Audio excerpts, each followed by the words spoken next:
Hello दोस्तों, नमस्कार। मैं प्रदीप क्रिएटर थिंकर 0.2 में आपका स्वागत करता है। आज जो है सेकंड लेक्चर होगा यूरोप में राष्ट्रवाद निर्माण का, चैप्टर फर्स्ट, क्लास 10th। दोस्तों शुरू करते हैं 1789 की क्रांति से क्या बदलाव होते हैं फ्रांस में या यूरोप में। दोस्तों क्लास 9th में आपने पढ़ाया था कि बुर्बो वंश का राजा, बुर्बो वंश का राजा फ्रांस की गद्दी पर बैठता है जिसका नाम है लुई 16वां। और बैठता कब है? तो बैठता है 1774 में। 1774 में बुर्बो वंश का जो व्यक्ति होता है वो राजा बनता है फ्रांस का 1774 में। और देखता है कि उसका जो राजकोष है वो राजकोष पूरा खाली हो चुका है। क्यों खाली हुआ? क्योंकि आपको 9th में पढ़ाया भी गया है कि अमेरिका की मदद करने के लिए फ्रांस ने काफी आर्थिक और सैन्य बल दिया, जिसकी वजह से इसकी आर्थिक स्थिति बहुत ही दुष्प्रभावी हुई। और जब लुई 16वां 1774 में राजगद्दी पर बैठता तो देखता है कि यहाँ का जो प्रक्रिया है, जो राजकोष है, काफी खाली है। वो नए नए कर लाता है, नई नई पॉलिसी लेके आता है, नए नए विचारधाराएं लेके आता है। कुछ वर्गों को, जैसे पादरी वर्ग या कुलीन वर्गों को विशेषाधिकार देता है, लेकिन तीसरे वर्ग को काफी ज्यादा कर वसूली करता है, जिसकी वजह से फ्रांस में क्रांतियां होती हैं। और आगे चल के क्या होता है कि इस लुई 16 को फांसी दे दी जाती है। और उसके बाद फिर नए नए राष्ट्रों के निर्माण में और संविधान के निर्माण की प्रक्रिया शुरू होती है। दोस्तों इसी कड़ी में अगर हम बात करें तो 1789 की 1789 में होता क्या? तो फ्रांस की क्रांति कुछ में बदलाव होते हैं। फ्रांस की क्रांति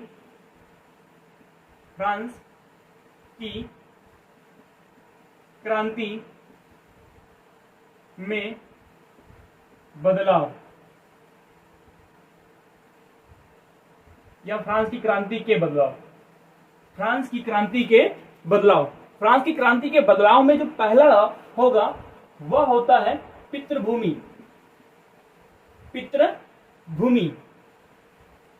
यानी कि जो पहले फ्रांस के जो लोग थे, वो जो उनकी संपत्ति थी वो नाम मात्र टुकड़ों के हिसाब से थी, वो राजा रजवाड़ों की थी, ना कि किसी व्यक्ति की थी। लेकिन जब फ्रांस की क्रांति होती है तो जो फ्रांस के जो नागरिक होते हैं वो अपने पूर्वजों की भूमि मानने लगते हैं। यानी कह सकते हैं हम कि अपने पूर्वजों की भूमि मानने लगे। कौन? फ्रांस के लोग। फ्रांस के लोग इस क्रांति के बाद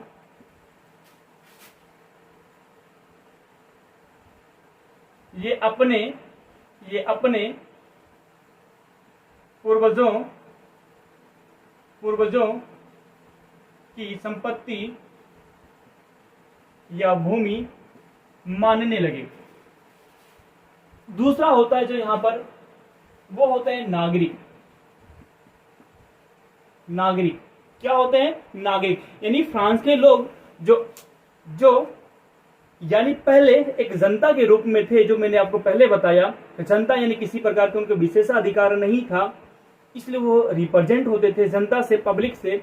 लेकिन जब फ्रांस की क्रांति होती है और फ्रांस की क्रांति में जो बदलाव होते हैं, उन्हें क्या होता है कि जो वहां जनता होती है, उन्हें कुछ लोग जो 25 वर्ष से अधिक होते हैं और जो लगभग कुछ दिनों के लिए टैक्स यानी कर चुकता कर सकते थे, उन्हें प्राय राइट टू वोट दिया गया, यानी कि वोट डालने का अधिकार दिया गया। और जो वोट डालने का अधिकार जिसको प्राप्त था वो फ्रांस का नागरिक कहलाता था। हम कह सकते हैं फ्रांस के जो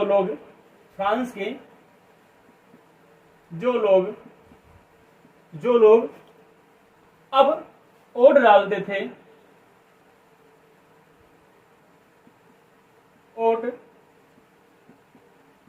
डालते थे वे नागरिक कहलाते थे।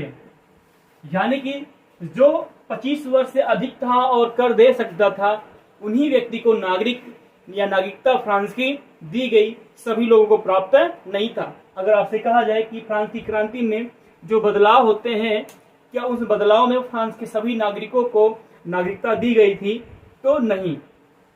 कारण क्या होता है, क्योंकि जो 25 वर्ष से अधिक होता है और जो राजा को लगभग 5 से 6 दिनों का, यानी लगभग 5 से 6 दिनों का जो टैक्स था, कर था, अगर वो चुकता कर सकता था, उन्हीं लोगों को नागरिकता प्रदान करता है। और तीसरा क्या होता है, नए राष्ट्रध्वज का निर्माण। नया राष्ट्र ध्वज, और नया राष्ट्रध्वज जो कैसा होगा, वो तिरंगा जैसा होगा, तिरंगा जैसा है होगा। यानी कि जो एक राजा का जो अपना झंडा था, जो शासन प्रक्रिया थी, प्रभुत्व था, जनता ने, फ्रांस की जनता ने उसे उखाड़ कर फेंक दिया और एक नए राष्ट्रध्वज का निर्माण किया। और उस राष्ट्रध्वज में क्या था, वो जो राष्ट्रध्वज था, वो राष्ट्रध्वज प्रायः तिरंगा जैसा था। इसके नीचे फ्रांस की समस्त जनता अपने आप को नागरिकता रिप्रेजेंट करती थी, किसी प्रकार के प्रभुत्व का अपने ऊपर हावी होने से इनकार करती थी। नए राष्ट्रध्वज में जिस प्रकार से, अगर अपने भारत की बात करें, जो अपना तिरंगा है, इसी प्रकार से फ्रांस का भी अपना तिरंगा प्रक्रिया शुरू हुआ। और यहाँ की जो पहले जो राजा शासन करता था, जिसमें अलग अलग जो कुलीन वर्ग थे, 3 वर्ग थे।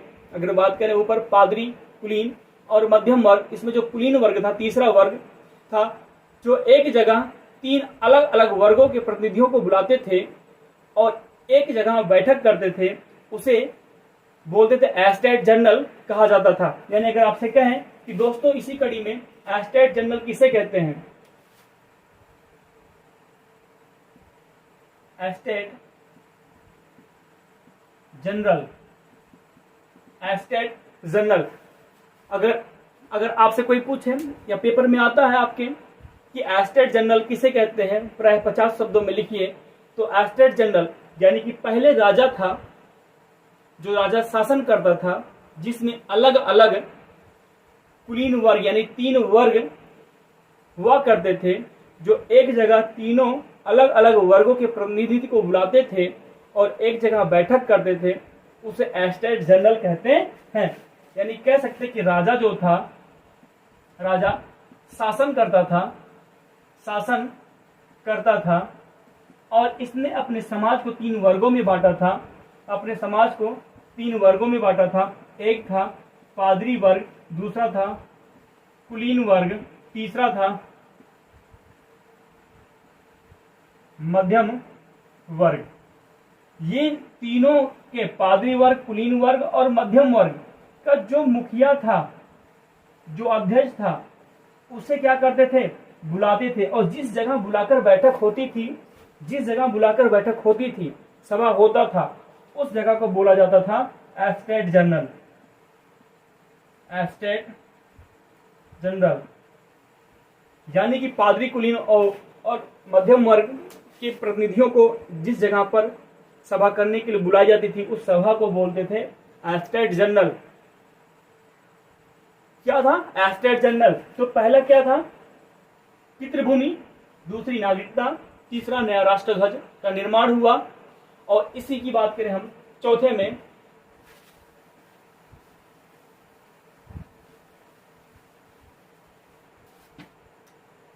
की बात करें तो यहां पे होता 1789 के बाद इसका नाम बदलकर होता है क्या, नेशनल असेंबली। 1789 के क्रांति के बाद एस्टेट जनरल का नाम बदलकर नेशनल असेंबली यानी राष्ट्रीय सभा कर दिया गया। आपको बताया कि एस्टेट जनरल क्या था, तो एस्टेट जनरल जहां पर फ्रांस के 3 वर्ग, पादरी, कुलीन और मध्यम वर्ग के जो प्रतिनिधि थे, जिस जगह पर बैठकर आपसी संबंध या मीटिंग करते थे, उस सभा को बोलते थे एस्टेट जनरल। 1789 की क्रांति के बाद जो बदलाव हुआ, एस्टेट जनरल का नाम बदलकर नेशनल असेंबली कर दिया जाता है। फिर एक जैसे जो सभी लोग होते हैं, यानी कि एक जैसे कानून बनाए जाते हैं। इस फ्रांसीसी क्रांति के बाद में जहां पर अलग अलग कानून थे, पादरी वर्ग के लिए अलग था, कुलीन वर्ग के लिए अलग था, मध्यम वर्ग के लिए अलग था, और मध्यम वर्ग में भी तीनों वर्ग थे, उनमें अलग अलग था। तो इस क्रांति के बाद में जो नेशनल असेंबली बनती है, उस नेशनल असेंबली में क्या होता है कि जितने भी नागरिक होते हैं उनके लिए एक जैसा कानून बनाया जाता और बनाया जाने लगा। तथा विभिन्न प्रकार से बोली जाने वाली जो भाषा थी, उस भाषा को, फ्रांस में बोली जाने वाली भाषा फ्रेंच भाषा को संपूर्ण राष्ट्र में राष्ट्रभाषा के रूप में मान्यता दे दी जाती है। यानी कि सभी नागरिकों के लिए, सभी नागरिकों के लिए एक जैसे कानून बनाए जाने लगे। उसके बाद दूसरा, यानी कि जो हर एक क्षेत्र में विभिन्न प्रकार की बोली जाने वाली भाषा को, फ्रांस में बोली जाने वाली भाषा यानी फ्रेंच भाषा को राष्ट्रभाषा की मान्यता दे दी जाती है। फ्रेंच भाषा को इस प्रकार से दोस्तों, फ्रांस में बोली जाने वाली भाषा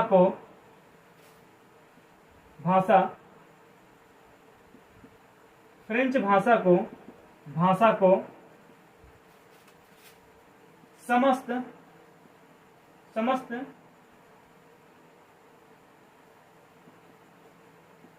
राष्ट्र में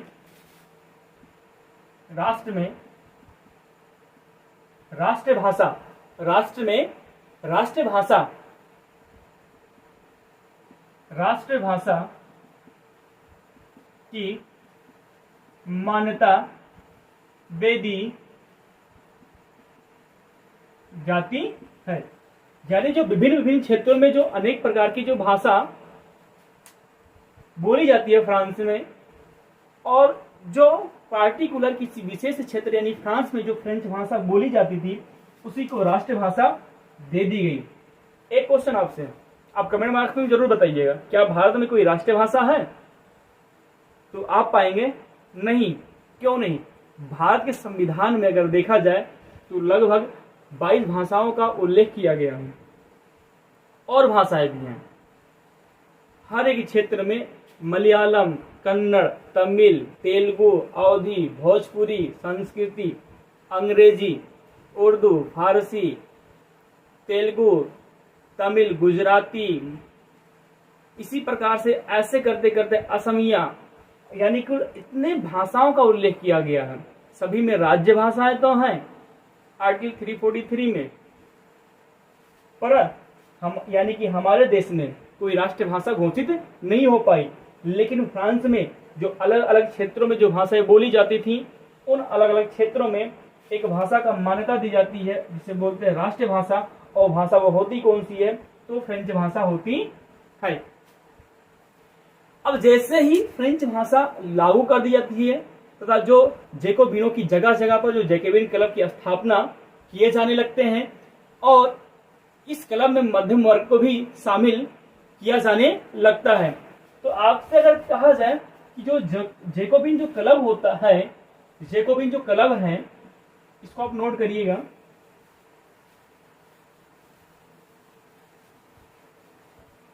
यानी कि सेंट जेकब के चर्च में जहां वो निवास करते थे, वहां पर जो सभा यानी कि जो जहां निवास करते थे सेंट जैकोबिन, और लोगों को बुलाकर बैठक करते थे, उसे बोला जाता था जैकोबिन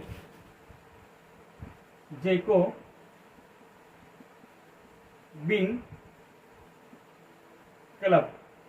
तो अगर आपसे कहा जाए कि जैकोबिन क्लब किसे कहते हैं, तो जैकोबिन क्लब जहां सेंट जेकब जिस जगह पर चर्च में वो रहते थे और वहां पर सभा करते थे, उसी को बोला गया जैकोबिन क्लब बोला गया। और इस जैकोबिन क्लब में होने क्या लगा कि पहले मध्यम वर्ग को शामिल नहीं किया जाता था, परंतु अब इस जैकोबिन क्लब में मध्यम वर्गों को भी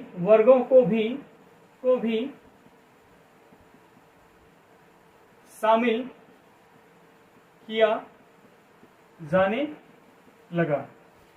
और इसी प्रकार से क्या होता है कि अब जब मध्यम वर्ग को भी शामिल किया जाने लगेगा तो कहीं ना कहीं क्या होता है कि जो कुलीन वर्ग होते हैं और जो पादरी वर्ग होते हैं उनमें आपसी मतभेद भी उत्पन्न होने लगते हैं मध्यम वर्ग को। लेकिन फ्रांस की क्रांति के बाद में क्या होता है कि जो बदलाव होते हैं, उस बदलाव में अगर आपसे कहा जाए कि वर्गों के हिसाब से क्या बदलाव होता है, तो जैकोबिन क्लब में मध्यम वर्ग को भी शामिल किया जाने लगता है। इसी कड़ी में क्या होता है कि जो ऑस्ट्रिया के चांसलर होते हैं, ऑस्ट्रिया के चांसलर और होते कौन है, तो चांसलर जो होते हैं वो मेटरनिक होते हैं। कौन होते हैं, तो मेटरनिक। अब मेटरनिक कहते क्या है, मेटरनिक ने कहा कि अगर जब कभी भी फ्रांस को जुकाम होता है या फ्रांस छींकता है तो इसका प्रभाव समस्त यूरोप में देखने को मिलता है। यानी जब फ्रांस छींकता है तो समस्त यूरोप में जुकाम हो जाता है और जिसकी घटना क्या होती है, समस्त यूरोप में दिखाई देती है, समस्त यूरोप में दिखाई देती है। किसने कहा, मेटरनिक ने कहा। इस चीज को लिखिएगा, जब फ्रांस छींकता है तो समस्त यूरोप में जुकाम हो जाता है। आ सकता है आपके पेपर में कि जब फ्रांस छींकता है तो समस्त यूरोप में जुकाम हो जाता है। यह परिभाषा, यह शब्द किसने कहा, तो ये कहते हैं मेटरनिक। और मेटरनिक होते कहाँ, तो ये ऑस्ट्रिया के चांसलर होते हैं। दोस्तों आगे इसी प्रकार से राष्ट्रवादी विचारधाराएं प्रेरित होती रहती हैं, जिस प्रकार से मेटरनिक ने कहा। और जो बदलाव होने लगते हैं उस बदलाव में भी देखने को मिलता है, जो पांचवा कड़ी मिलती है, जो फ्रांस की जो सेना होती है वो सेना भी राष्ट्रवादी विचारधाराओं को विदेशों में फैलाने लगता है। यानी फ्रांस के सेना ने राष्ट्रवाद की विचारधारा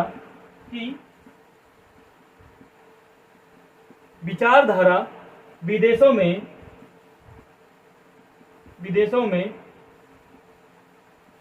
फैलाने लगते हैं। इससे पहले नहीं होती है, फ्रांस की क्रांति से पहले ऐसा कुछ भी घटना नहीं होती है कि वहां की सेना कभी ऐसी विचारधाराओं को प्रेरित कर दे या विदेशों में ले जाके फैलाए। लेकिन जब फ्रांस की क्रांति होती है तो वहां पर क्या होता है, जो फ्रांस की क्रांति में भी क्या होता है कि विचारधाराएं, राष्ट्रवादी विचारधाराएं विदेशों में फैलाने लगते हैं। इसी प्रकार से क्या होता है कि एक नेपोलियन आता है और नेपोलियन क्या कहता है कि जब फ्रांस की क्रांति में जो बदलाव होने की प्रक्रिया में नेपोलियन आता है और नेपोलियन कहता है कि अब जितने भी नागरिक होंगे इस हमारे राष्ट्र के, इन्हें संपूर्णतया सभी प्रकार की उन्हें अधिकार, स्वतंत्रता, हर एक प्रकार की चीजें उन्हें मिली होनी चाहिए। वो हर एक तरीके से स्वतंत्र होने चाहिए। और जब स्वतंत्र होने चाहिए तो वहां पर एक संहिता बनेगी, एक अधिनियम बनेगा जिसे बोला जाता है नेपोलियन की संहिता। 1804 में आती है।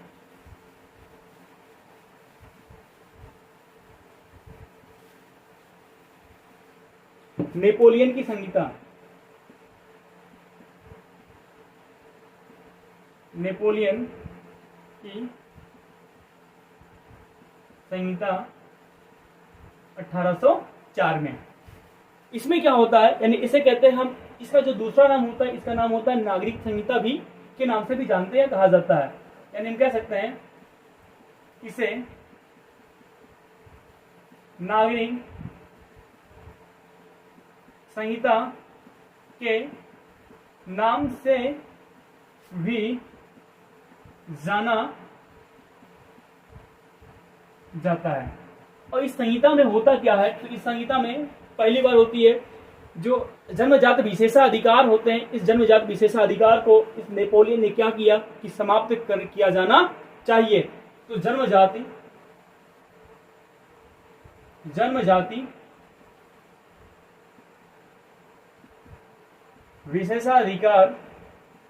अधिकार को समाप्त करना, इस नेपोलियन की संहिता में पहला क्या होता है, जन्मजाति विशेषाधिकार को समाप्त करना। दूसरा होता है जितने भी समस्त प्रथा, यानी कहते हैं कि जिसमें जमींदारी प्रथा,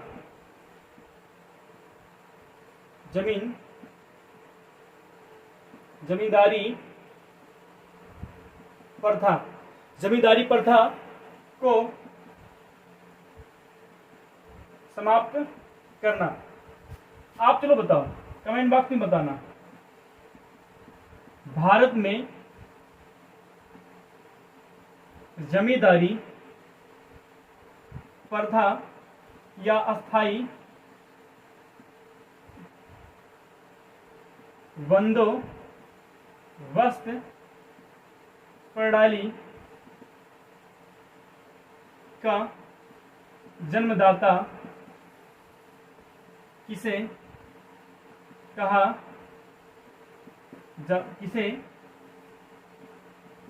माना जाता है।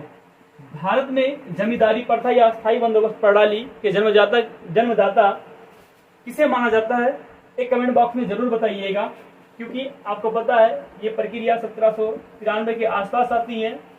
आप डेट के साथ में इस व्यक्ति का नाम भी बताइएगा। तीसरा क्या होता है कि जब जमींदारी प्रथा समाप्त होती है, इस जमींदारी प्रथा में जितने भी भूदास प्रथाएं होती हैं, जितने भी भूदास जो प्रथा होती है, प्रथा को भी समाप्त करना है। और इस यानी भूदास प्रथा में जो जमीनों पर जमींदार जो जमीनों पर कर की वसूली करते थे, इस कर की वसूली पर भी क्या है, प्रतिबंध लगा दिया गया। यानी कह सकते हैं जमींदारों के द्वारा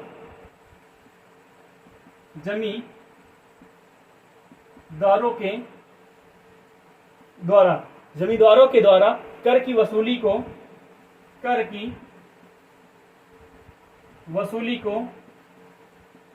बंद कर दिया गया। और अब जो कर की वसूली करेगा वो करेगा सिर्फ राजा। अब कर की वसूली सिर्फ राजा करेगा, यानी कि अब जमींदार नहीं करेंगे, अब कौन करेगा, तो राजा करेगा। और जो अगला होगा, यानी कि जो कानून होगा वो सभी नागरिकों के लिए क्या होगा, समान होगा। यानी कि फ्रांस में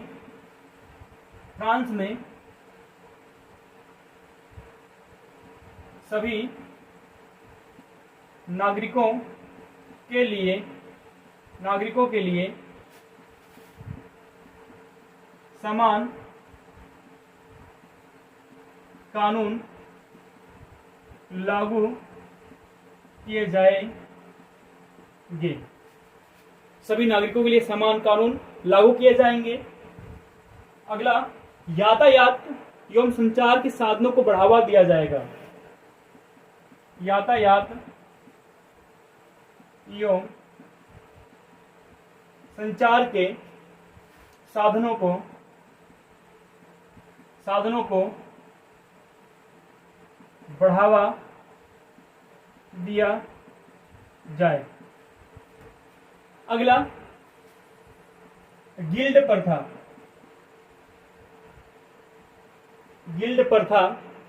को समाप्त कर दिया जाए। गिल्ड प्रथा को समाप्त कर दिया गया। अब गिल्ड प्रथा क्या होती है? गिल्ड प्रथा नाप तोल की इकाई थी। यानी फ्रांस में उस समय जो गिल्ड प्रथा थी वो एक नाप तोड़ की इकाई थी। यानी कह सकते हैं कि जो एक गिल्ड प्रथा थी वो एक नाप तोड़ की इकाई थी। फ्रांस में अलग अलग क्षेत्रों में अलग अलग इसकी गिल्ड थी, प्रथा थी, यानी अलग अलग नाप तोड़ की इकाई थी। कहीं पर अगर मान लो 10 ग्राम का जो बटखरा यानी 10 ग्राम का चीज है, एक केजी है, तो 1 केजी कहीं पर 700 ग्राम होगा, कहीं 800 ग्राम का होगा, कहीं 900 ग्राम का होगा, कहीं 1000 ग्राम का होगा, 1 केजी में कहीं 500 ग्राम का होगा। इस नापतोल की इकाई को जो अलग अलग थी, नापतोल की जो इकाई थी अलग अलग, इस अलग अलग नापतोल की इकाई को क्या कर दिया गया? बंद कर दिया गया। क्या कर दिया गया? बंद कर दिया गया। इस प्रकार से दोस्तों अगर हम आपसे बात करें तो यहां पर ये नेपोलियन की संहिता 1804 में उल्लेखित की जाती है। और इस नेपोलियन की संहिता में अगर आपसे क्वेश्चन बनता है कि आप नेपोलियन की संहिता को या नेपोलियन संहिता के महत्वपूर्ण विशेष शब्दों को आप व्याख्यात करिए या दर्शाइए, तो उसमें पहला क्या है? जन्मजात विशेषाधिकार को समाप्त करना, जमींदारी प्रथा को समाप्त करना, भूदास प्रथा को समाप्त करना, जमींदारों के द्वारा जो कर की वसूली थी उस कर की वसूली को बंद कर दिया जाएगा।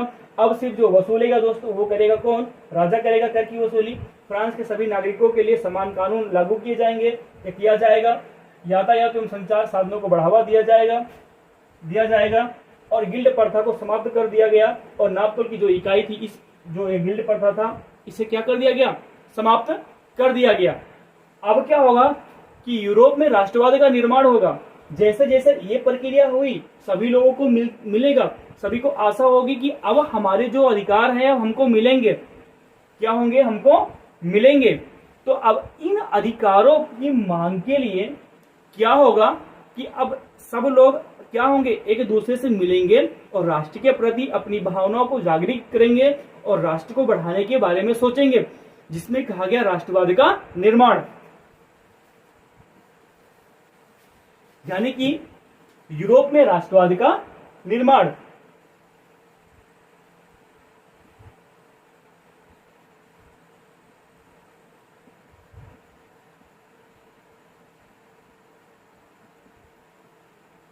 राष्ट्रवाद का निर्माण।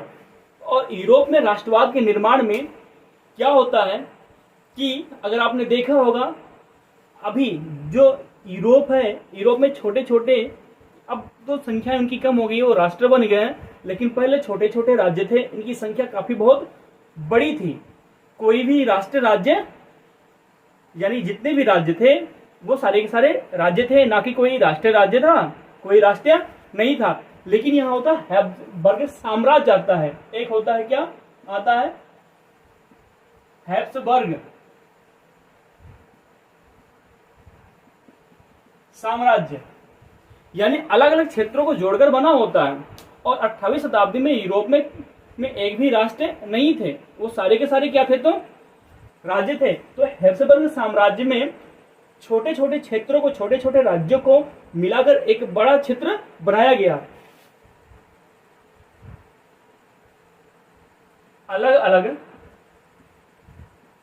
क्षेत्रों को जोड़कर, अलग अलग क्षेत्रों को जोड़कर एक बड़ा क्षेत्र बनाया गया, जिसे हैब्सबर्ग कहते हैं। और उस समय क्या होता है कि अगर बात करें हम 18वीं शताब्दी में यूरोप में कोई भी राष्ट्र राज्य, कोई भी राष्ट्र राज्य नहीं था। था तो क्या? सिर्फ राज्य था। कोई भी यूरोप में राष्ट्र राज्य नहीं था, तो था तो क्या? सिर्फ राज्य था। और यूरोप में जो रहने वाले लोग थे ना, उनमें सामूहिक पहचान की अभाव था। जिसे हम बात करें, वो 1947 से पहले हमारे देश में सामूहिक पहचान का अभाव था। अगर देखा 1857 की क्रांति, उससे पहले क्या होता? सामूहिक पहचान के अभाव था। लेकिन अब क्या होता है कि लोग अपनी समस्याओं को दूसरी समस्याओं को समझने लगे, तो साथ में जुड़ने लगे, जिसकी वजह से 1857 की क्रांति होती है। और ये प्रक्रिया फिर धीरे धीरे आंदोलन होते हैं, जिसे राष्ट्रवादी आंदोलन कहा गया भारत में, जो हम लोग सेकंड चैप्टर में पढ़ने वाले हैं। अब उसमें क्या हो, इसी प्रकार से यूरोप में भी क्या था कि लोगों में सामूहिक पहचान का अभाव था। आजादी तो हो गई, आजाद यानी कि लोग राष्ट्र यानी कि लोकतंत्र का निर्माण उसमें हो गया। जो लुई 16 था, जो रूढ़िवादी सरकार, तो रूढ़िवादी सरकार का अंत तो हो गया, लेकिन यूरोप में जितने भी लोग रहने वाले थे, जितने भी समूह था, उनमें भी यानी सामूहिक पहचान का अभाव था। तो आप नोट करके लिखिएगा, उस समय भी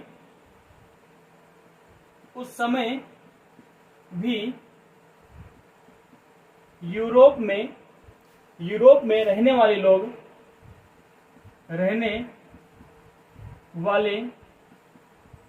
लोगों में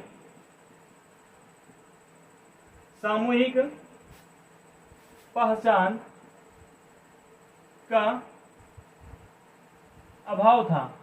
यानी कोई भी ऐसा नहीं था कि एक ग्रुप में, एक समूह में रहता हो, तभी में क्या था, सामूहिक पहचान का अभाव था। जिसमें नंबर 1, इसमें एल्पस के टिराल, किसमें बात कर रहे हैं, हैब्सबर्ग साम्राज्य में एल्प्स के टिराल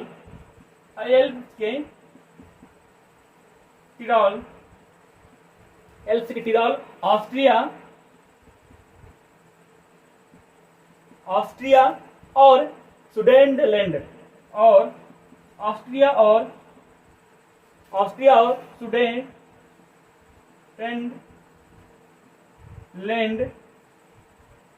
सुडेनलैंड बोहीमिया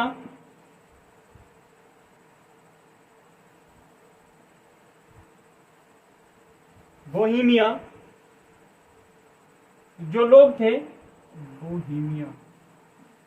थे, यहाँ के जो लोग थे, वो प्रायः जर्मन भाषा बोलते थे। कैसी भाषा बोलते थे? तो ये प्रायः जर्मन भाषा बोलते थे। जर्मन भाषा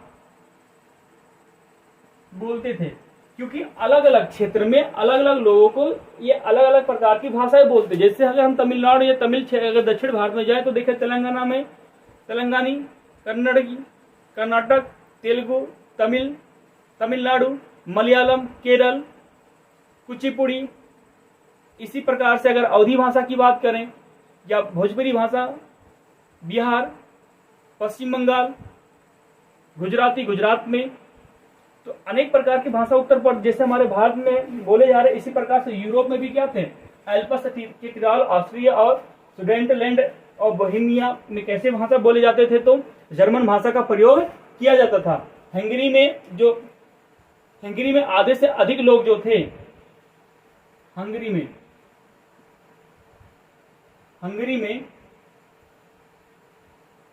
आधे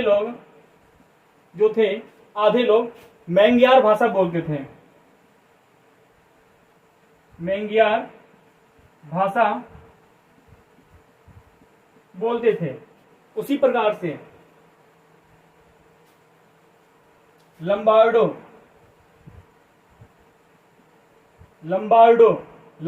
और वेनिस,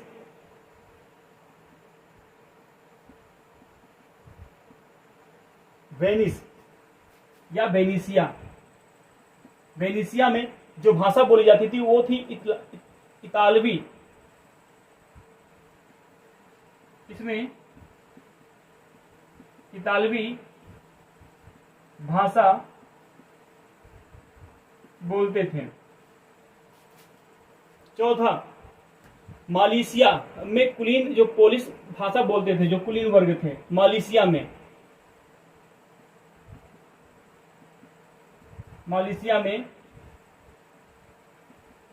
कुलीन वर्ग पोलिश भाषा बोलते थे। पोलिश भाषा बोलते थे। इन जितने जो हैब्सबर्ग साम्राज्य था, जो छोटे छोटे वर्गों से मिलकर एक बहुत बड़ा वर्ग बना, एक राष्ट्र बना, उसमें देखा जा रहा है कि जो 18वीं शताब्दी में भी उसमें क्या थी यूरोप में जितने भी रहने वाले राज्य था या राज्य बात करें जो राष्ट्र निर्माण हुआ उसमें सामूहिक पहचान का अभाव था।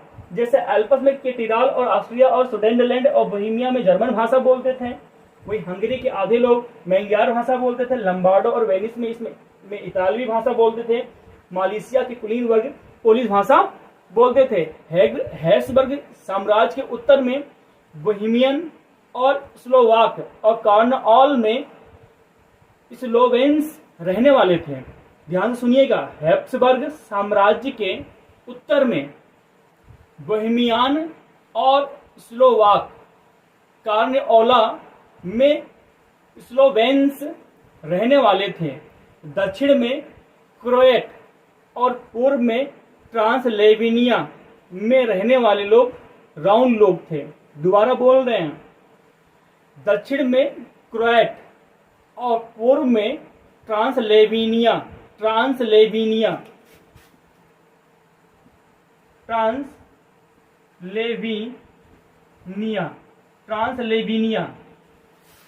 में रहने वाले जो थे वो राउमन या रोमन भाषा या रोमन लोग थे।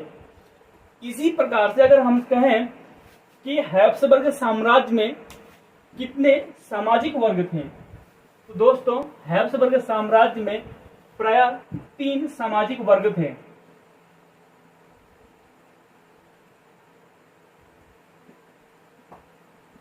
सामाजिक वर्ग हैब्सबर्ग साम्राज्य में प्राय 3 सामाजिक वर्ग थे। वो थे कौन कौन से? पहला, दूसरा और तीसरा। पहला होते हैं क्या? कुलीन वर्ग। दूसरा क्या होते हैं? दूसरा होते हैं मध्यम वर्ग।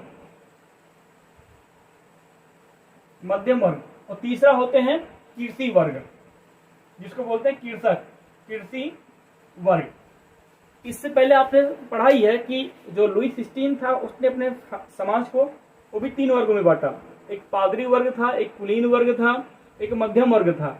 लेकिन हैब्सबर्ग साम्राज्य में क्या हुआ, यहाँ पे 3 वर्ग बटे हैं समाज के वर्ग में, कुलीन वर्ग, मध्यम वर्ग और कीर्ति वर्ग।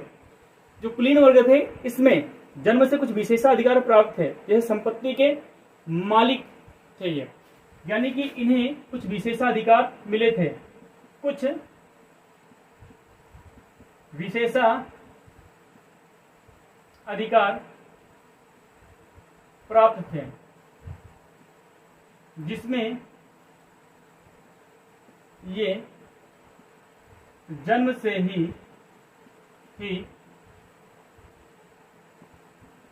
संपत्ति के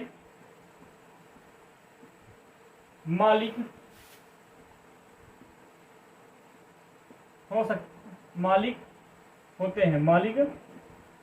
होते थे। मध्यम वर्ग में इसमें पढ़े लिखे लोग और व्यापारी और उद्योगपति और डॉक्टर लोग शामिल थे।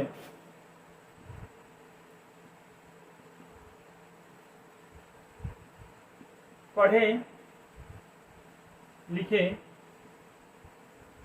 वकील, डॉक्टर, व्यापारी, उद्योगपति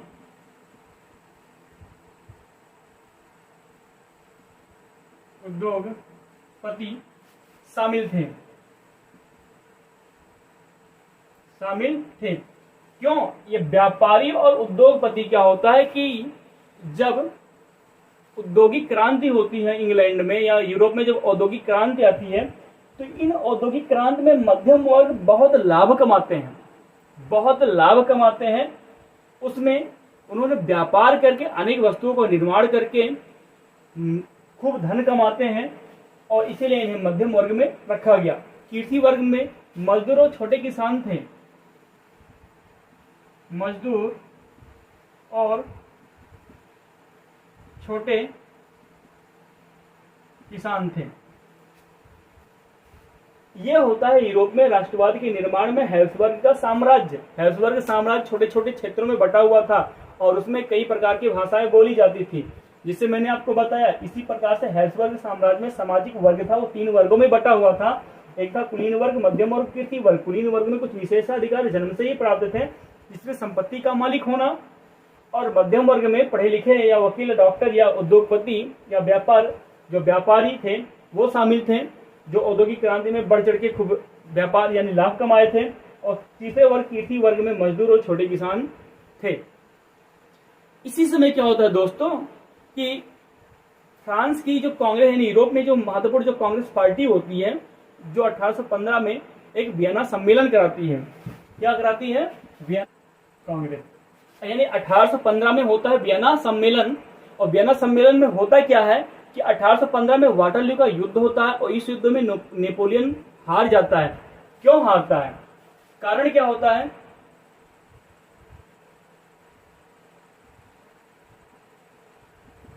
वाटरलू का युद्ध में कारण क्या होता है नेपोलियन का हारने का? क्योंकि नेपोलियन जो था वो जितने भी बड़े कुलीन वर्ग थे या व्यापारी वर्ग थे उन पे अनेक प्रकार के विशेष नियमों को लागू करता है और उनको उनके स्वतंत्रता से रोकता है। अनेक देशों को रोकता है, जिसमें ऑस्ट्रेलिया जैसे अनेक देश होते हैं, जिसकी वजह से उन्हें क्या होता है कि बहुत नुकसान होता है। इसलिए क्या होता है कि 1815 में वाटरलू का युद्ध होता है और इस युद्ध में नेपोलियन हार जाता है। तो अगर आपसे कहें कि वाटरलू का युद्ध में कौन हारता है, तो नेपोलियन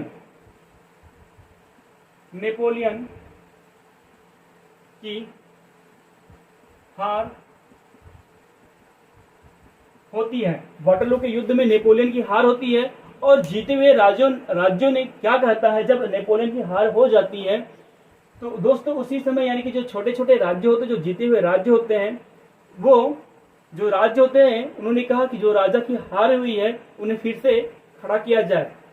यानी कि इससे पहले क्या होता है कि बुर्बो वंश का जो राजा होता है लुईस 16, उसकी हार होती है।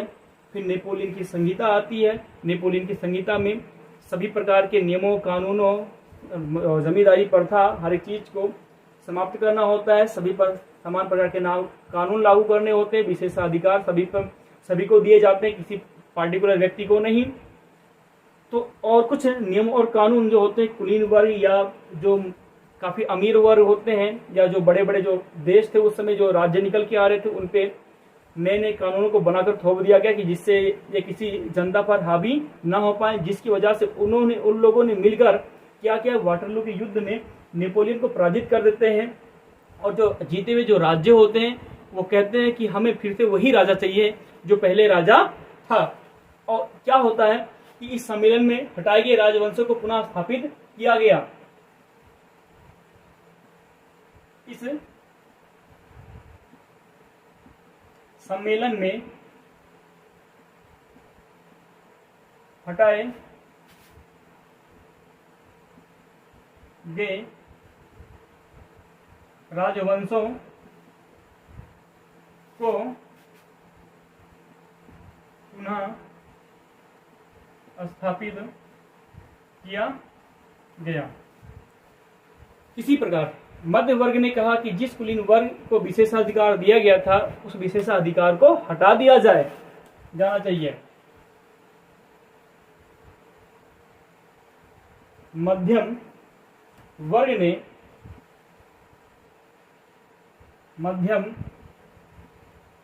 ने कहा कि कुलीन वर्ग के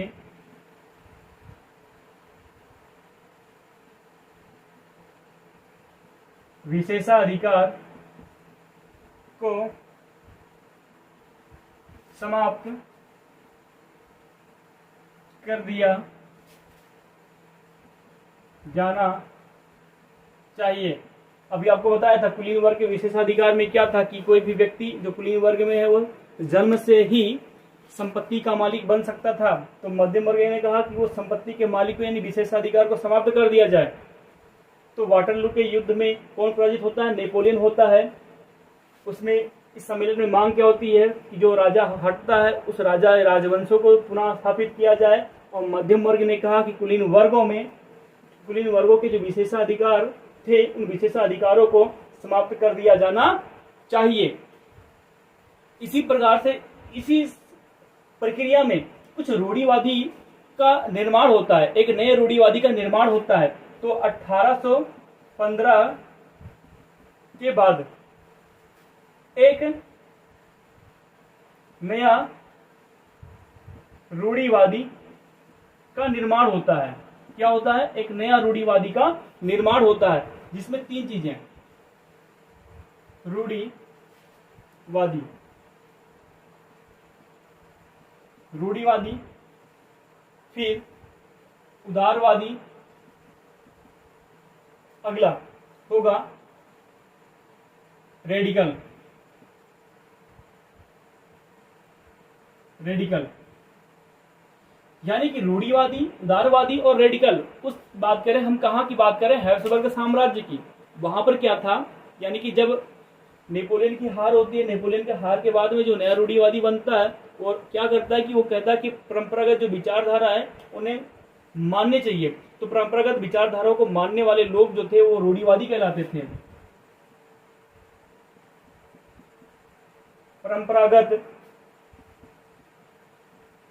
विचारों को मानने वाले लोगों को क्या बोलते थे? रूढ़िवादी कहा जाता था।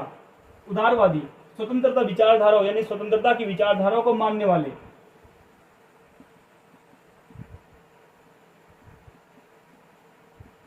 विचारों को मानने वाले लोग। रेडिकल, आमूल परिवर्तन यानी पूरी तरह से परिवर्तन होना चाहते थे ये। आमूल परिवर्तन जिसको कहते हैं पूरी तरह से परिवर्तन चाहने वाले लोग। पूरी तरह से परिवर्तन चाहने वाले लोगों को क्या बोलते हैं? हम रेडिकल कहते हैं। तो नया रूढ़िवादी बनता, वो सोचता है कि जैसे हमारी पहली परंपरा थी वैसे दोबारा वो सारी परंपराएं स्थापित हो जाए, उसमें कोई परिवर्तन ना हो, इसलिए वो नया रूढ़िवादी बना। और अगर उसमें फिर कुछ होते हैं उदारवादी, नहीं, यानी कि हमें स्वतंत्रता, आज से हम पहले कई शताब्दियों से दबले कुचले जा रहे हैं, हमें स्वतंत्रता चाहिए। लेकिन रेडिकल ने कहा कि जो पहले चीजें थी उसमें पूरा परिवर्तन कर दिया जाए, सब नई चीजें ला दी जाए, जिसे बोला गया क्या? रेडिकल बोला गया। इसी कड़ी में क्या होता है, जो 1815 का जो रेडिकल युद्ध यानी कि जो वाटरलू का युद्ध होता है, जो वियना कांग्रेस सम्मेलन कहे जाती है, उसमें जो किसकी हार होती है? उसमें नेपोलियन की पराजय होती है। और इस नेपोलियन की पराजय के बाद में क्या होता है, जो यानी हम कहें कि 1815 में जो वाटरलू का युद्ध होता है उसमें किसकी हार होती है? नेपोलियन की हार होती है।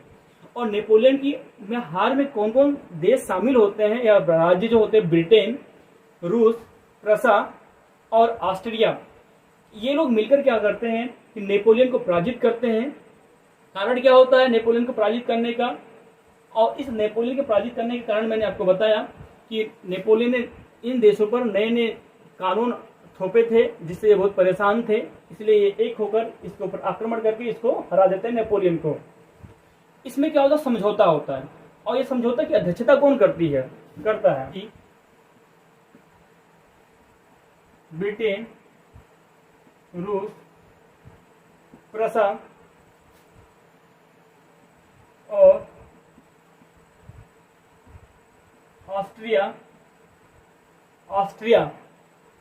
के प्रतिनिधि यूरोप के लिए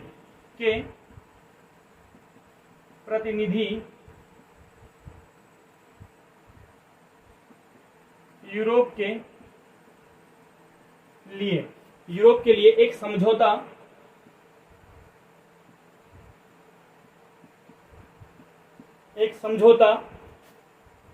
तैयार करने के लिए वियना में मिले। एक समझौता तैयार करने के लिए वियना मिले। जो इसकी अध्यक्षता करने वाला था, अध्यक्षता करने वाला जो देश था वह था ऑस्ट्रिया। कौन था? तो ऑस्ट्रिया था। और इस यानी कि इसका जो चांसलर था, इस सम्मेलन का जो चांसलर था, वो चांसलर था कौन? वही ड्यूक मेटरनिक। ड्यूक मेटर, इसने क्या कहा था? इसने यही कहा था ना दोस्तों कि जब फ्रांस छींकता है तो समस्त यूरोप में जुकाम हो जाता है। किसने कहा था? यही मेटरनिक ने कहा था, जो चांसलर बना कहाँ का? इस सम्मेलन का। और इसमें इन्होंने कहा कि अब हम नहीं चाहते हैं कि फ्रांस के पास कोई अधिक शक्ति आए। यानी इस सम्मेलन में क्या होता है, ये कहते हैं कि अब हम नहीं चाहते हैं कि फ्रांस के पास कभी भी अधिक शक्ति वापिस आए। वो हमेशा प्रायः शक्तिहीन होना चाहिए और प्रायः जो फ्रांस होगा यानी कि आए और यह प्रायः हमेशा शक्तिहीन रहे और फ्रांस के जो टुकड़े होंगे, फ्रांस के लिए अब यानी फ्रांस को छोटे छोटे टुकड़ों में बंटना होगा और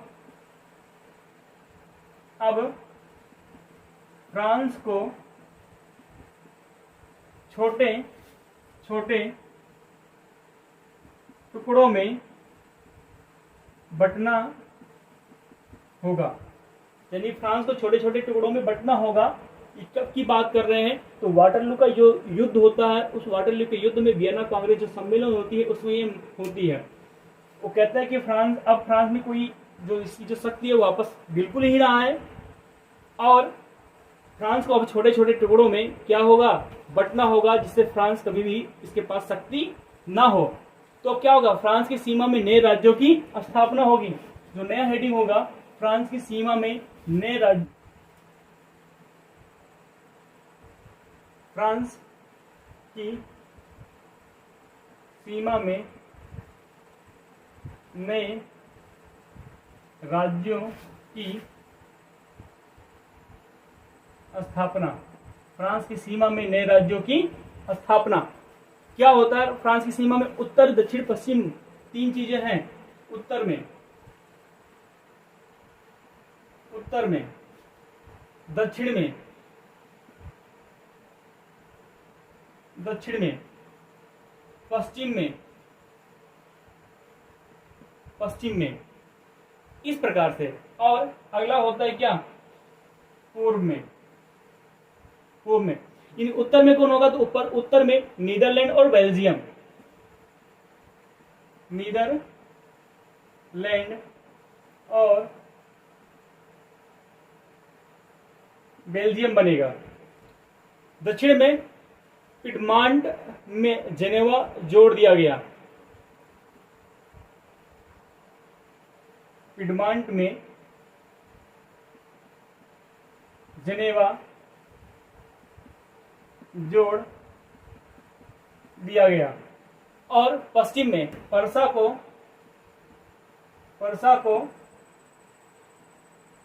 पश्चिमी इलाका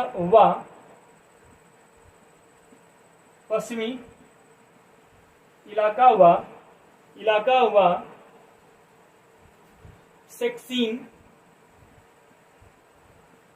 सेक्सीन या सेक्सनी का हिस्सा दिया गया।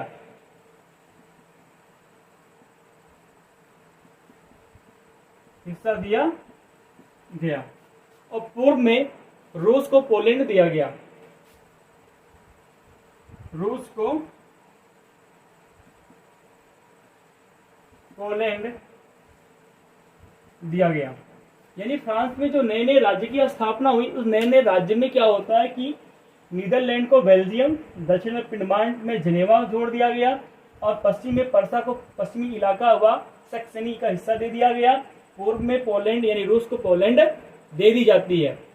परंतु जैसे ही नेपोलियन जाता है, नए नए सेंसरशिप नियमों का निर्माण होने लगता है।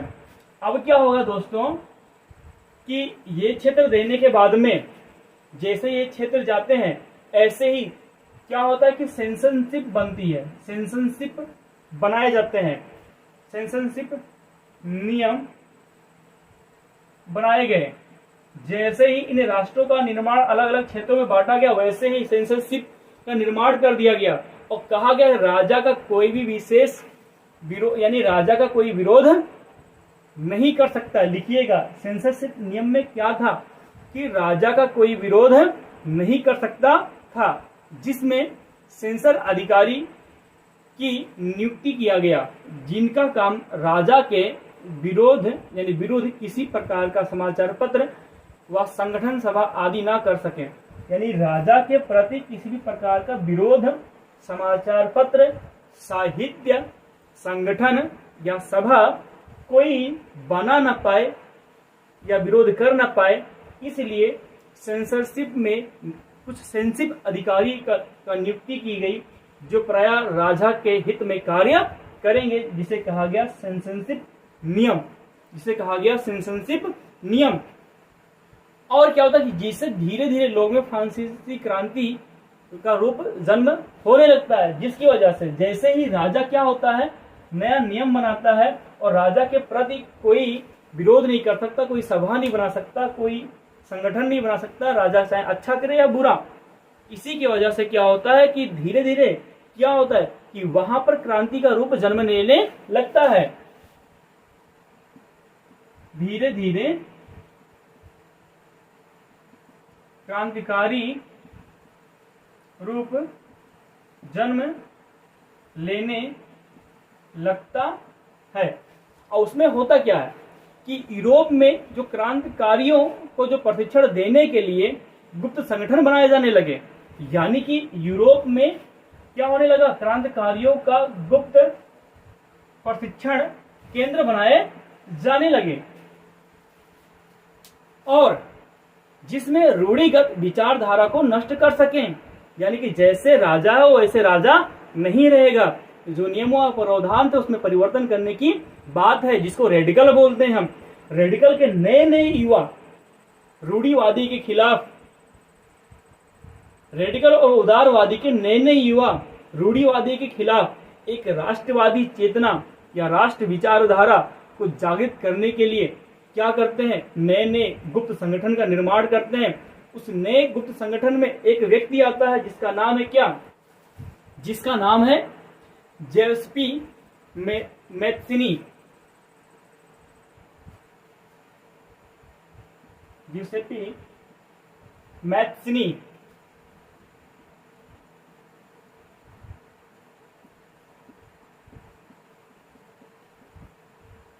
इसका जो जन्म होता है वो होता है, ये होता है 1807 में।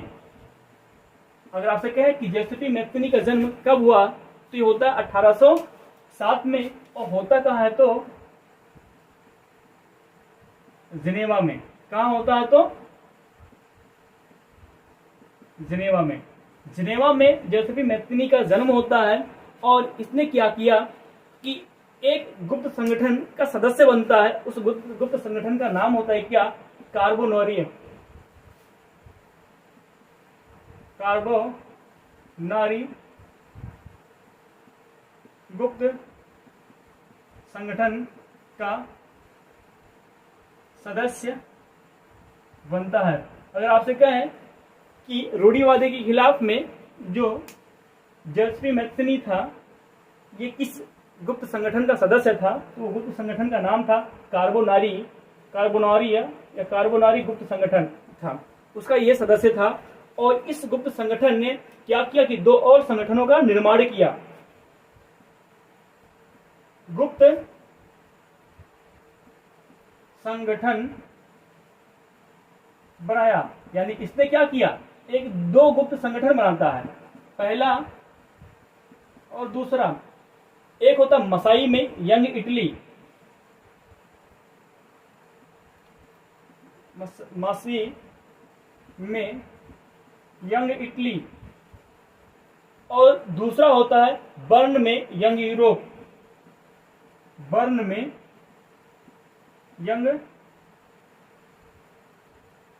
यूरोप। यानी कि जेसपी मैथ्यूनी 1807 में जिनेवा में जन्म लेता है और आगे चल के जो यानी फ्रांसीसी क्रांति होती है, वियना सम्मेलन होता है, सेंसस नियम बनाते हैं, रूढ़िवादी नियमों के खिलाफ क्या करता है, उदारवादी और रेडिकल लोग मिलकर क्या करते हैं कि रूढ़िवादी को नष्ट करने का प्रयास करते हैं, जिसमें कार्बोनेरी गुप्त संगठन का सदस्य बनता है कौन, ये जेसपी मैथ्यूनी बनता है। इसने दो संगठनों का निर्माण करता है, एक मसाई यंग इटली और बर्न में यंग यूरोप। और सदस्य जो होते हैं, जो सदस्य राष्ट्र होते हैं, सदस्य इसमें सदस्य होते हैं पोलैंड, पोलैंड के बाद में फ्रांस, इटली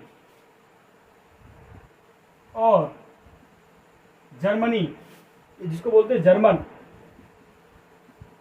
राज्यों के समान विचार वाले युवा, राज्यों के समान विचार वाले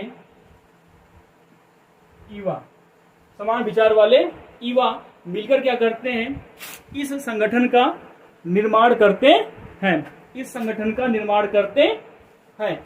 और इस संगठन के निर्माण करने के बाद में ये प्राय क्या करते हैं, क्रांतिकारी रूप धारण करते हैं। इसलिए पूछा जाता है कि यूरोप में क्रांतिकारी युग कब से लेकर कब तक चलता है, यानी क्रांति का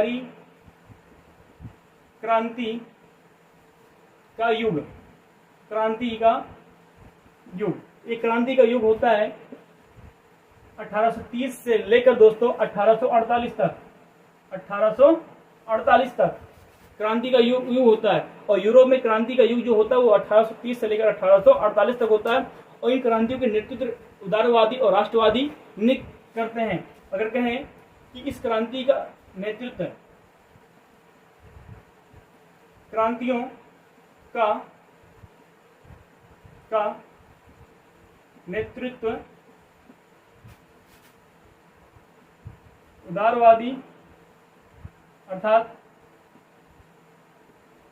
राष्ट्रवादी विचारधारा वाले करते हैं। इसमें क्या होता है कि फ्रांस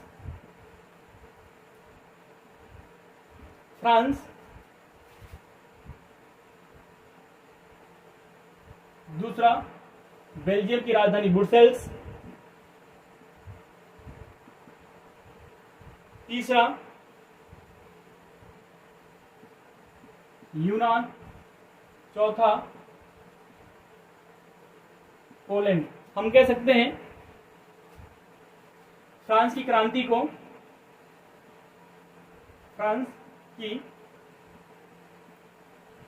को ज्यूरिख क्रांति कहा गई। 1830 में ज्यूरिख क्रांति कहा गया। ब्रुसेल्स का स्वतंत्रता संग्राम पढ़ेंगे, यूनान का स्वतंत्रता संग्राम और पोलैंड का स्वतंत्रता संग्राम।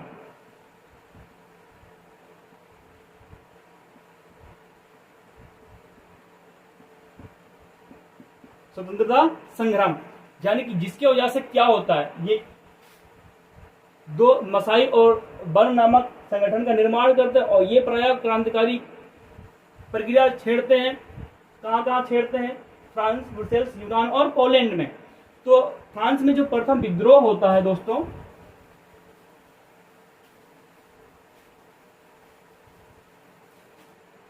फ्रांस में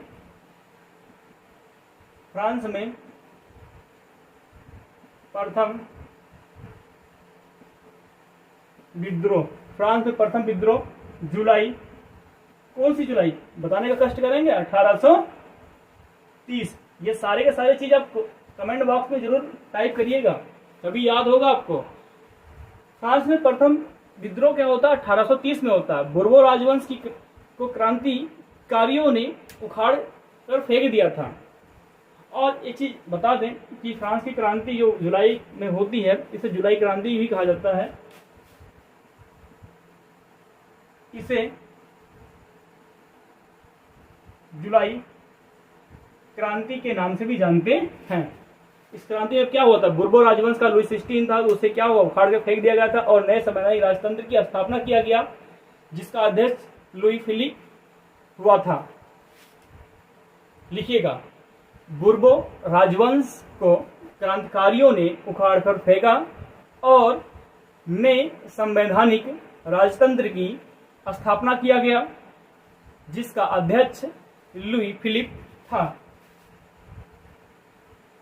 लुई फिलिप था।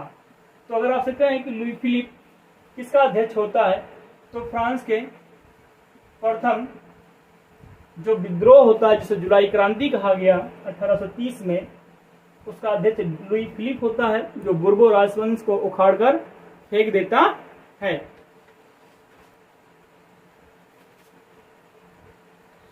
जुलाई क्रांति में जो ब्रुसेल्स में भी विद्रोह व United Kingdom of the Netherlands से भी अलग हो गया। ध्यान सुनिएगा, जुलाई क्रांति से ब्रुसेल्स में भी विद्रोह हुआ और वह United Kingdom of the Netherlands से अलग हो गया। ध्यान सुनिएगा,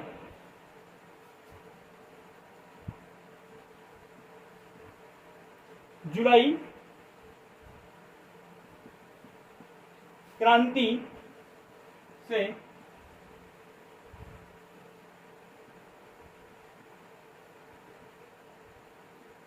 ब्रुसेल्स से भी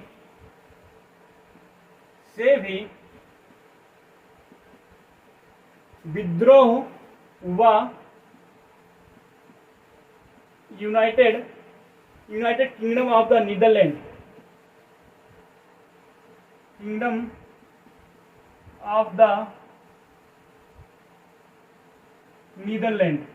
नीदरलैंड से अलग हो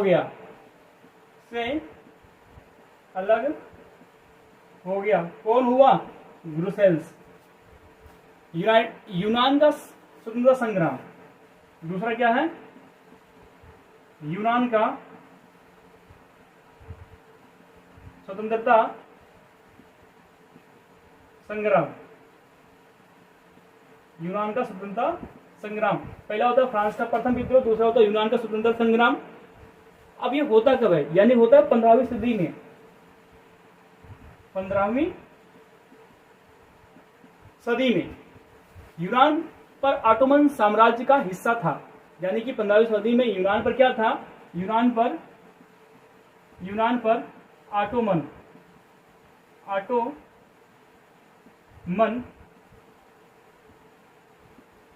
साम्राज्य का हिस्सा था, जिस पर तुर्की शासक इस प्रकार शासन करता था, यानी कि क्या करता था, ऑटोमन साम्राज्य पर तुर्की शासन करता था। 1821 में क्रांतिकारी राष्ट्रवादियों की प्रेरणा से यूनान में आजादी संघर्ष हुए और ऑटोमन साम्राज्य क्या हुआ, स्वतंत्र हो गया। यानी कह सकते हैं 1821 में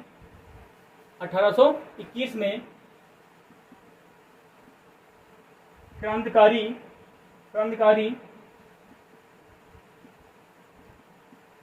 राष्ट्रवादियों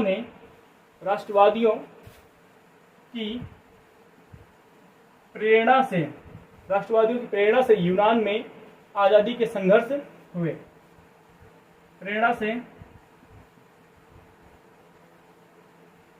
यूनान में आजादी का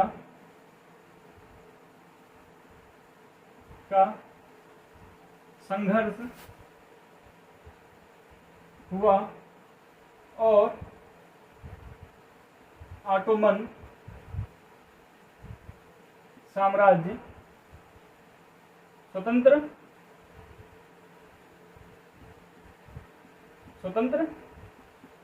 हो गया। किससे हुआ, तुर्की से। यानी कि 1821 में क्रांतिकारी राष्ट्रवादी की प्रेरणा से यूनान में आजादी का संघर्ष हुआ और इस संघर्ष में ऑटोमन साम्राज्य क्या होता है, स्वतंत्र हो जाता है। और किससे होता है, तो तुर्की से। किससे होता है, तो तुर्की से होता है। इसी समय क्या होता है कि एक अंग्रेजी कवि लॉर्ड बायरन होते हैं, अंग्रेजी कवि लॉर्ड बायरन,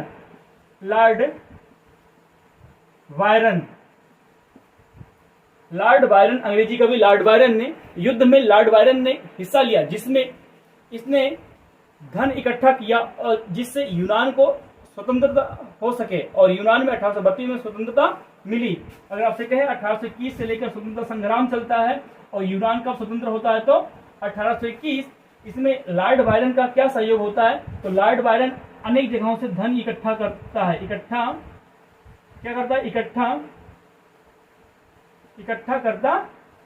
करता है, जिससे क्या हो कि यूनान स्वतंत्र हो सके। और यूनान की स्वतंत्रता कब मिली? 1832 में मिलती है। कब मिलती है? तो 1832 में। उसी समय होता है क्या? 1832 में कुस्तुनतुनिया की संधि होती है। क्या होती है? कुस्तुनतुनिया की संधि होती है। आपको हम फर्स्ट क्लास में फ्रांस की में राष्ट्रवाद यानी फ्रांस का जब राष्ट्रवाद की बात की, फ्रांस की क्रांति थी, तो फ्रांस की क्रांति में मैंने जब स्टार्ट किया था तो मैंने बताया था कि कुस्तुनतुनिया कहाँ है। तो बेजेंटाइन साम्राज्य की जो राजधानी होती है कुस्तुनतुनिया, जो प्रायः ईसाई धर्म को मानने वाला होता है, और वहीं पर तुर्की जो होता है उस्मानी साम्राज्य का शासन करता है। उस्मानी साम्राज्य यानी ऑटोमन साम्राज्य शासन करता है। 1832 में क्या होता है कि कुस्तुनतुनिया की संधि होती है। 1832 में कुस्तुनतुनिया की संधि होती है। 1832 में इस संधि में क्या होता है कि यूनान को स्वतंत्र राष्ट्र की मान्यता दी जाती है। इस संधि में यूनान को स्वतंत्र राष्ट्र की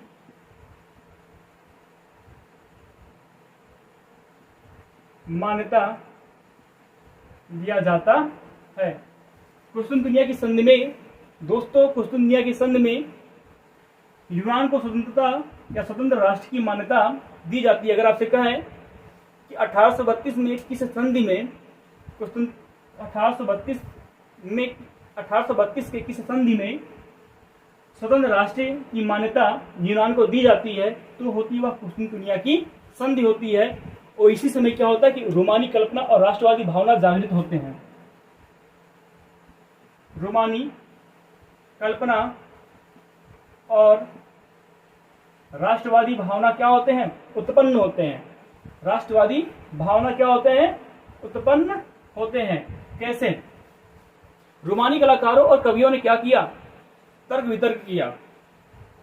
दोबारा सुनिएगा, रोमानी कलाकारों और कवियों ने तर्क वितर्क किया और विज्ञान के खिलाफ थे। यानी कि जो रोमानी कलाकार थे वो प्रायः यानी कि पूरी पुरानी परंपराओं को मानने वाले, रूढ़िवादी परंपराओं को मानने वाले, यानी कि प्राकृतवादी थे, मानव निर्मितवादी नहीं थे। वो प्राकृतवादी विचारधारा को मानते थे और विज्ञान के प्रायः वो खिलाफ रहते थे।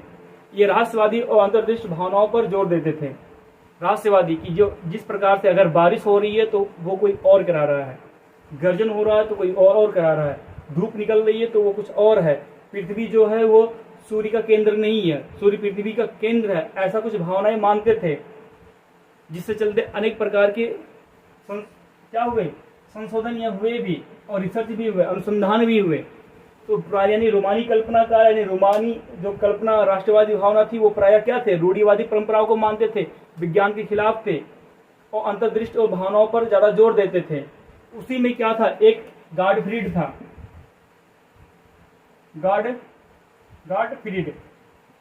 गॉडफ्रीड। ये क्या था? जर्मनिक दार्शनिक योहान गॉडफ्री,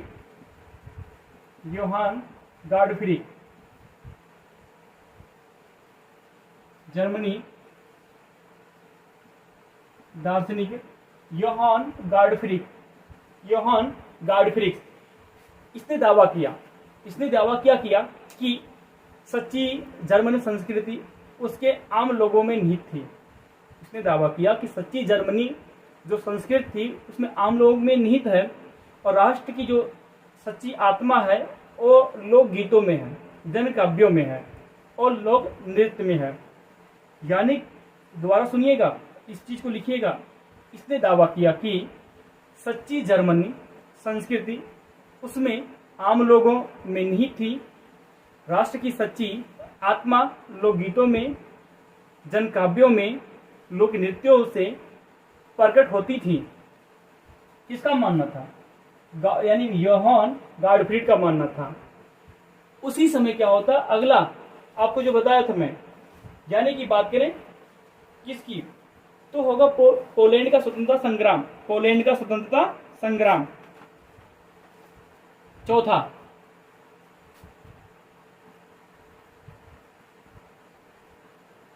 पोलैंड का की स्वतंत्रता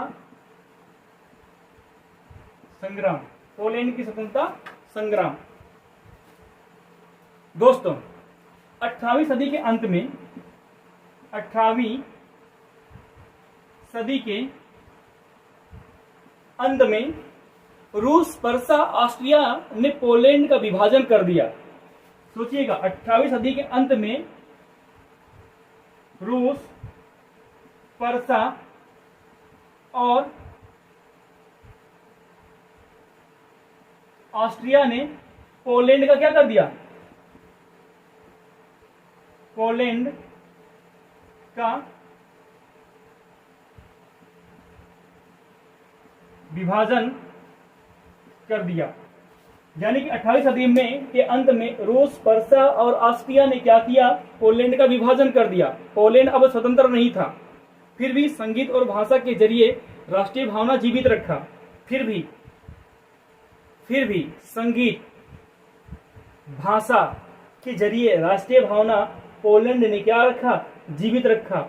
और किसने पोलैंड को विभाजित किया? रूस, पर्सा और ऑस्ट्रिया ने किया। रूस, पर्सा और ऑस्ट्रिया ने किया। फिर भी वहां पर क्या रहे? वहां पर राष्ट्रीय भावना जागृत रही। उसी समय एक व्यक्ति आता है, काउंट कैमिलो द कामूर।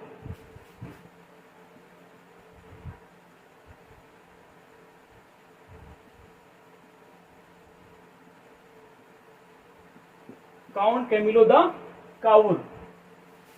ये क्या करता है? कावूर एक कट्टर देशभक्ति था। उसके काव्यों के विषय में ग्रांट व टेम्परेल लिखते हैं।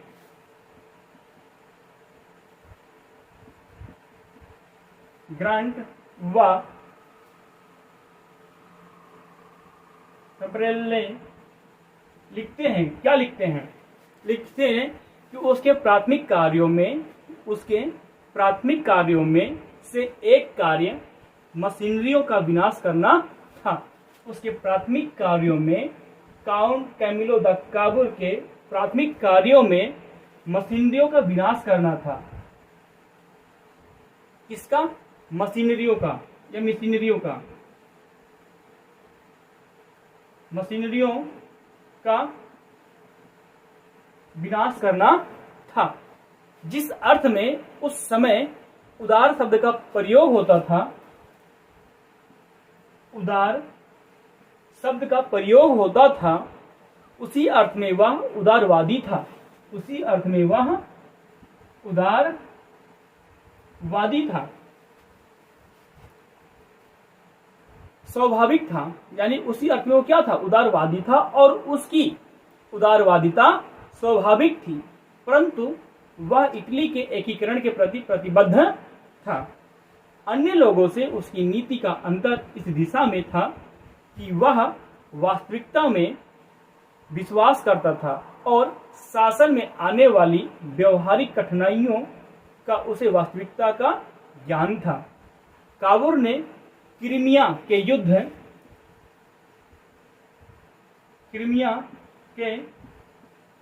युद्ध में भाग लेकर फ्रांस और इंग्लैंड की सहानुभूति प्राप्त की। किसकी? फ्रांस और इंग्लैंड की सहानुभूति प्राप्त की। और नेपोलियन तृतीय के साथ 20 जुलाई 1858 में नेपोलियन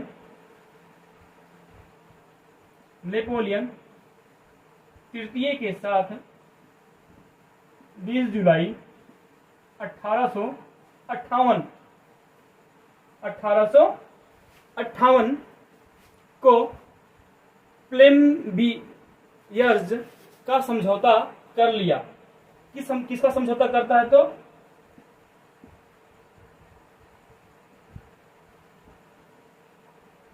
प्लेम्बियर्स का समझौता कर लिया। दोबारा सुनिएगा, काबुल एक कट्टर देशभक्त था। उसके कार्यों के विषय में ग्रांट ए टेम्परले ने लिखा, उसके प्राथमिक कार्यों में कार्य मशीनरियों का विनाश करना था। जिस अर्थ में उस समय उसे उदार शब्द का प्रयोग करता था, एक वह उदारवादी व्यक्ति था, उसकी उदारवादिता स्वाभाविक थी, परंतु वह इटली के एकीकरण के प्रति प्रतिबद्ध था। अन्य लोगों से उसकी नीति का अंतर इस दिशा में था कि वह वास्तविकता में विश्वास करता था और शासन में आने वाली व्यवहारिक कठिनाइयों का उसे वास्तविक ज्ञान था। काबुल ने क्रीमिया के युद्ध में भाग लेकर फ्रांस और तथा इंग्लैंड की सहानुभूति प्राप्त की और नेपोलियन तृतीय के साथ में 20 जुलाई 1858 को प्लेम्बियर्स का समझौता करता है। दो चीज हम आपको दे रहे हैं, होमवर्क दे रहे हैं, ये कमेंट बॉक्स में जरूर बताइएगा आप लोग। फ्रैंकफर्ट संसद किसे कहते हैं? कमेंट बॉक्स में टाइप करके जरूर बताइएगा इस चीज को। फ्रैंकफर्ट संसद किसे कहते हैं? आपके एग्जाम में बहुत बार पूछा गया है, इसलिए कह रहे हैं, बताइएगा जरूर। आपको ये क्लास कैसी लगी? फर्स्ट चैप्टर आपको जितना भी समय लगा, प्रयास यही रहा कि आपको जितने भी मेन इसके फैक्ट हैं, जो ज्ञान वर्धक चीजें हैं, जहां से एग्जाम में आता ही आता है, आपके लिए लाभकारी है। दोबारा बता दे रहे हैं, चाहे वो वनडे एग्जाम हो, चाहे वो आपके बोर्ड एग्जाम हो, किसी भी स्टेट के 10th का, या यूपीएससी मेंस, यूपीएससी प्री या यूपीएससी लेवल या कोई भी अंडर एग्जाम, वहां से सारे क्वेश्चन बनते हैं। रेडिकल, उदारवादी, रूढ़िवादी, वियना सम्मेलन, काउंट कैमले, फ्रैंकफर्ट संसद, फ्रांस की सीमा से नए राज्य, सेंसरशिप, जेमिनी मैथनी की जो संगठन होती है, काबोनारी, फ्रांस में प्रथम विद्रोह, क्रांतिकारी, यानी कि फ्रांस में, यानी यूरोप की जो क्रांति का युग होता है, कब से होता है? यूरोप की क्रांति का युग 1830 से 1848 तक होता है। ये सारी चीजें, यूरोप में राष्ट्रवाद का निर्माण, वियना सम्मेलन, नया रूढ़िवादी, वाटरलू का युद्ध, ये सारे बहुत महत्वपूर्ण हैं। दोस्तों, मैं आपको एक टेस्ट बनाऊंगा और इस टेस्ट में आपको जरूर ये प्रोवाइड कराऊंगा बाकायदा 1 by 1 करके। कमेंट बॉक्स में जरूर बताइएगा कैसी लगी क्लास। थैंक यू, धन्यवाद।